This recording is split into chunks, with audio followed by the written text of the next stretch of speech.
हमारे सवाल अब प्रधानमंत्री जी आपसे भी हैं। 2021 में जब आपने ये शब्द कहे थे, इथेनॉल 21वीं सदी के भारत की बड़ी प्राथमिकताओं से जुड़ गया है। पर्यावरण के साथ ही बेहतर प्रभाव किसानों के जीवन पर भी पड़ रहा है। तो मोदी जी अब आप बताइए, किसानों को कितना मिला, ये आंकड़े सबके सामने रखिए। नमस्ते भारत। इंडियन गवर्नमेंट ने पिछले कुछ सालों में इथेनॉल ब्लेंडिंग प्रोग्राम को बहुत तेजी से आगे बढ़ाया है।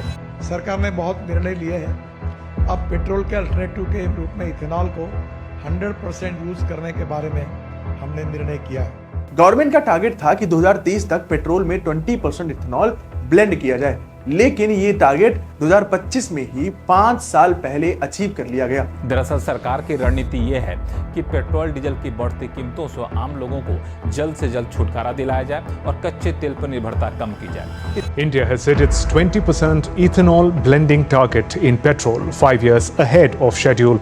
इथेनॉल प्रोडक्शन 2014 में सिर्फ 38 करोड़ लीटर का था, जो 2025 तक बढ़कर 661 करोड़ लीटर से ज्यादा हो गया है। ये फिगर्स देखने में बहुत अच्छी लगती हैं, क्योंकि इनसे क्रूड ऑयल इंपोर्ट बहुत कम होता है और फार्मर्स को एक्स्ट्रा इनकम भी मिलता है। लेकिन इसके पीछे एक दूसरी कहानी भी है, जो अक्सर आप लोगों के सामने कभी नहीं आती है। गाँव के लोगों की सेहत और उनके पीने के पानी का असली सच।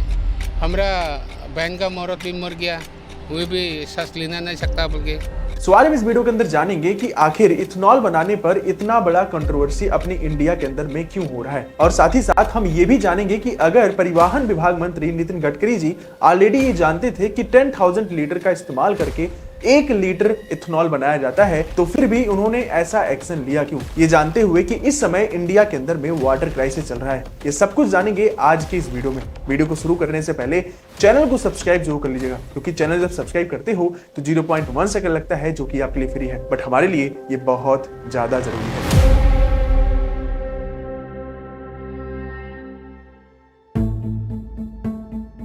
पूरी कहानी समझने से पहले इथेनॉल बनाने की बेसिक प्रोसेस को समझना जरूरी है। इंडिया में ज्यादातर इथेनॉल ग्रेन बेस्ड होता है, मतलब चावल, मक्का या गेहूं जैसे अनाज से बनाया जाता है। सबसे पहले अनाज को पीसकर उनके स्टार्च को निकाला जाता है, फिर इसमें एंजाइम मिलाए जाते हैं जो स्टार्च को शुगर में कन्वर्ट करता है। उसके बाद फर्मेंटेशन का प्रोसेस होता है, जिसमें ईस्ट डालकर शुगर को इथेनॉल और कार्बन डाइऑक्साइड में बदला जाता है, और फिर आखिरी में डिस्टिलेशन के थ्रू इथेनॉल को अलग कर दिया जाता है। ये प्रोसेस सुनने में सिंपल लगता है, लेकिन इसका बाई प्रोडक्ट, जिसे स्पेंड वाश या लहन कहते हैं, बहुत ही ज्यादा पोलाइटिंग होता है अगर ये सही तरीके से ट्रीट ना किया जाए। पंजाब के जीरा एरिया और मसरौला के आसपास के बहुत सारे गांव इसी की वजह से काफी ज्यादा चर्चा में हैं। यहाँ एक इथेनॉल प्लांट लगने के बाद लोगों का ये कंप्लेन आया है कि यहाँ पे ग्राउंड वाटर कॉन्टिमिनेट हो गया है। नेशनल ग्रीन ट्रिब्यूनल ने भी CPCB और सेंट्रल गवर्नमेंट वाटर बोर्ड की रिपोर्ट्स के आधार पर अथॉरिटीज को क्लीन ड्रिंकिंग वाटर देने का ऑर्डर दिया है। कई गांवों में RO सिस्टम लगाए गए थे,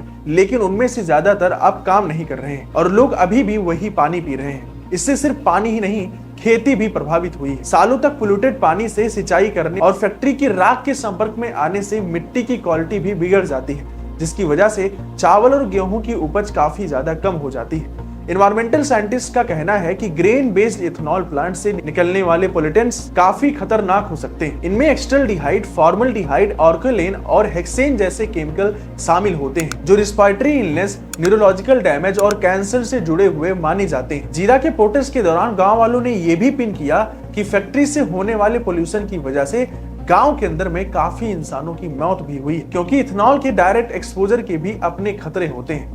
आंखों में जलन, सांस ना लेने की दिक्कत, ब्लड प्रेशर कम होना और हार्ट प्रॉब्लम की भी प्रॉब्लम बढ़ जाती है, क्योंकि इसमें एक्सपोजर ज्यादा होता है। अब यहाँ इथेनॉल के प्रोसेस से सिर्फ पंजाब ही नहीं इंपैक्टेड है। तेलंगाना के चितनौर गांव में भी लोग एक नए इथेनॉल प्लांट के खिलाफ प्रोटेस्ट कर चुके हैं। वहाँ एक स्ट्रीम जो गाँव में पानी का सोर्स है, उसके कॉन्टेमिनेट होने की शिकायत आई है। जब हमारी समस्या को कोई सुनेगा नहीं तो हम कहाँ जाएंगे बताइए। फिर वही उठाएंगे गड़ और देंगे धड़, अब पता चलेगा कहाँ जाएंगे। छत्तीसगढ़ के बेमाडारा डिस्ट्रिक्ट में पथरा गांव के लोग भी 10 महीने से ज्यादा समय से प्रोटेस्ट कर रहे हैं, क्योंकि उन्हें डर है कि प्लांट के वेस्ट वाटर उनका ग्राउंड वाटर कॉन्टेमिनेट कर रहा है। वहां के लोगों ने अपना सर मुड़ा करके प्रोटेस्ट किया है, लेकिन उनकी सुनवाई कहीं भी नहीं हुई। उल्टा उनमें से कई लोगों पर FIR फाइल कर दी गई। ये सवाल उठाना जरूरी है कि अगर इथेनॉल एनर्जी ट्रांजैक्शन के लिए अच्छा है तो फिर इससे लोगों की जान क्यों जोखिम में पड़ती जा रही है। शायद इसका जवाब रेगुलेशन और इम्प्लीमेंटेशन की कमी में छुपा हुआ है। ज्यादातर केसों में देखा गया है कि एनवायरमेंटल क्लियरेंस देते वक्त एमिशन को अंडर एस्टिमेट कर दिया जाता है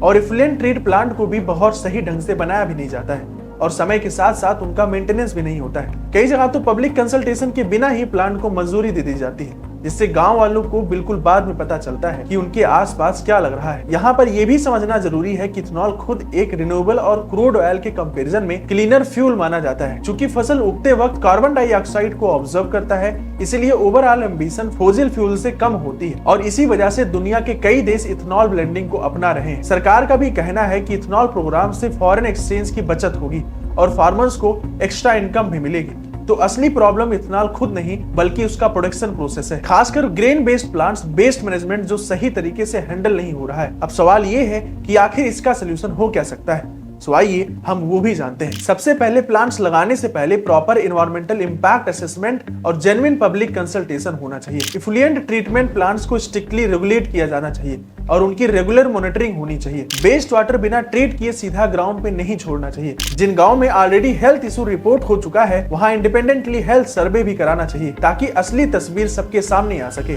और सबसे जरूरी बात यह है कि जो लोग अपने गांव, अपनी जमीन और अपनी सेहत के लिए आवाज उठा रहे हैं उनकी बात सुनी जानी चाहिए, ना कि उनके अगेंस्ट FIR दर्ज करना चाहिए। इंडिया इथेनॉल ब्लेंडिंग प्रोग्राम के बड़े एनर्जी गोल की तरफ इंपॉर्टेंट कदम बढ़ा रहा है, लेकिन अगर इसकी कीमत गांव के लोगों की सेहत और उनका पानी हो तो ये सवाल उठाना गलत नहीं है कि डेवलपमेंट किस कीमत पर हो रहा है। असली प्रोग्रेस तब माना जा सकता है जब वो सबके लिए बराबर हो, चाहे वो सिटी में रहने वाले लोग हों या गांव में रहने वाले। बाकी इस वीडियो के एंड में मैं आपको भी ये चीज बताना चाहता हूं कि अगर आपके भी गांव के आसपास कोई ऐसा एथेनॉल प्लांट लगा हुआ है और उससे और वाटर लेवल कॉन्टेमिनेट हो चुका है तो आप भी ट्विटर के थ्रू और वीडियो के थ्रू अपनी आवाज जरूर उठाएं। बाकी आज की वीडियो में बस इतना ही। आगे मिलते हैं अगली नए वीडियो में, तब तक के लिए जय हिंद, जय भारत।